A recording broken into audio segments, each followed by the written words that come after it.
సింహాపురిలో అటు వైసీపీ ఇటు ఎన్డీఏ కూటమి గెలుపుపై పూర్తి నమ్మకంతో కనిపిస్తున్నాయి. ఓటమి తమకు దరిదాపులో రాదన్న ధీమా రెండు వర్గాల వారిలో చెక్కు చెదరటం లేదు.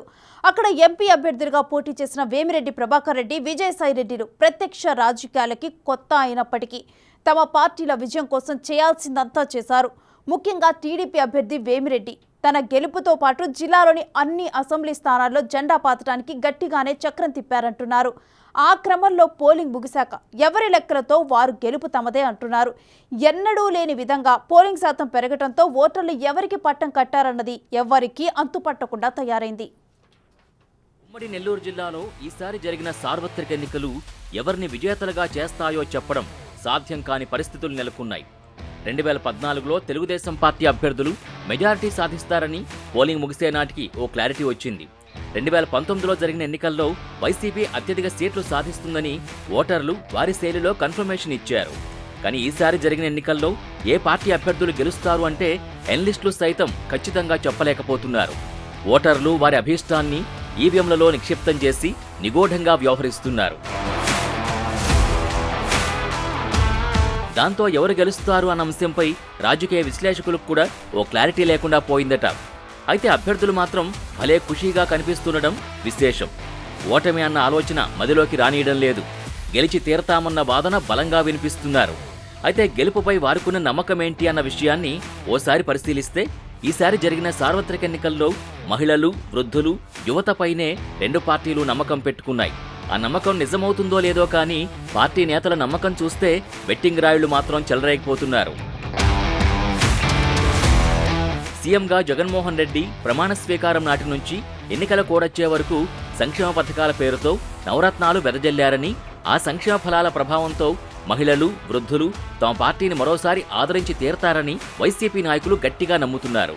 డీబీటీ రూపంలో నేరుగా ప్రజల ఖాతాల్లోకి మధ్యవర్తులు లేకుండా జమైన నగదు పథకాలు ప్రసారం చేయని ప్రకటనల మాదిరిగా తమ విజయానికి దోహదపడతాయని వైసీపీ శ్రేణులు గట్టిగా నమ్ముతున్నాయి. ఇలా 5 ఏళ్లలో జగన్ చేసిన బటన్ రాజకీయాలన్నీ చెప్పుకుంటూ వైసీపీ గెలుపు ధీమా వ్యక్తం చేస్తోంది. దానికి తోడు స్థానికంగా తమకున్న పలుకుబడి కూడా ప్లస్ అవుతుందని ఆ పార్టీ క్యాండిడేట్లు తమ కేడర్కి భరోసా ఇస్తున్నారు. మరోపక్క తెలుగుదేశం పార్టీ కూడా సార్వత్రిక ఎన్నికల్లో విజయాన్ని కైవసం చేసుకోవడానికి చేయాల్సిందంతా చేసింది. 2014 నుంచి 19 వరకు తెలుగుదేశం పార్టీ రాష్ట్రంలో అధికారంలో ఉంది. ఆ సమయంలో చేసిన అభివృద్ధి, సంక్షేమం వివరించడంతో పాటు సూపర్ 6, బాబు భరోసా హామీలతో మహిళలు, వృద్ధులు, యువత టార్గెట్గా ఆ పార్టీ నేతలు ప్రచారాన్ని హోరెత్తించారు. అధికారంలోకి వస్తే వచ్చే 5 ఏళ్లలో చేయబోయే అభివృద్ధి, అమలు చేసే సంక్షేమ పథకాలపై ఆ పార్టీ అధినేత నారా చంద్రబాబు నాయుడు నుంచి క్షేత్రస్థాయిలో అభ్యర్థుల వరకు ముమ్మర ప్రచారం చేశారు.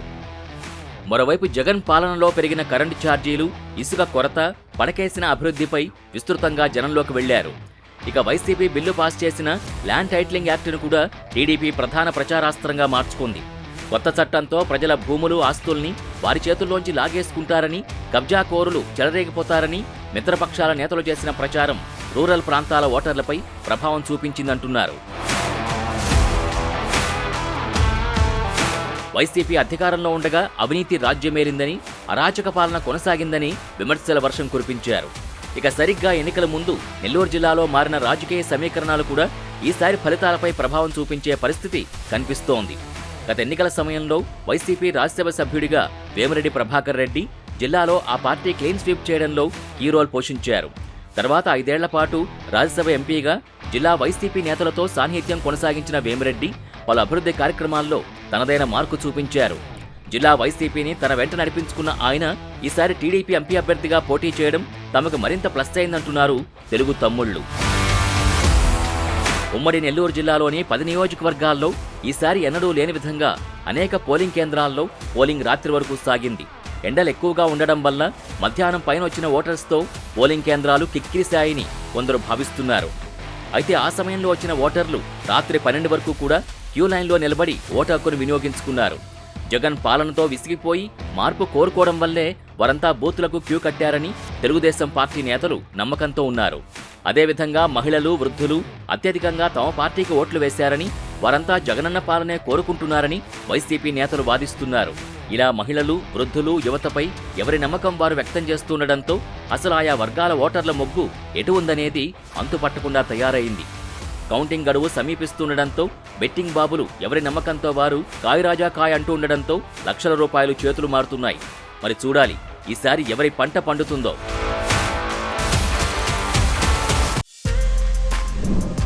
For more videos like this, subscribe Big TV channel.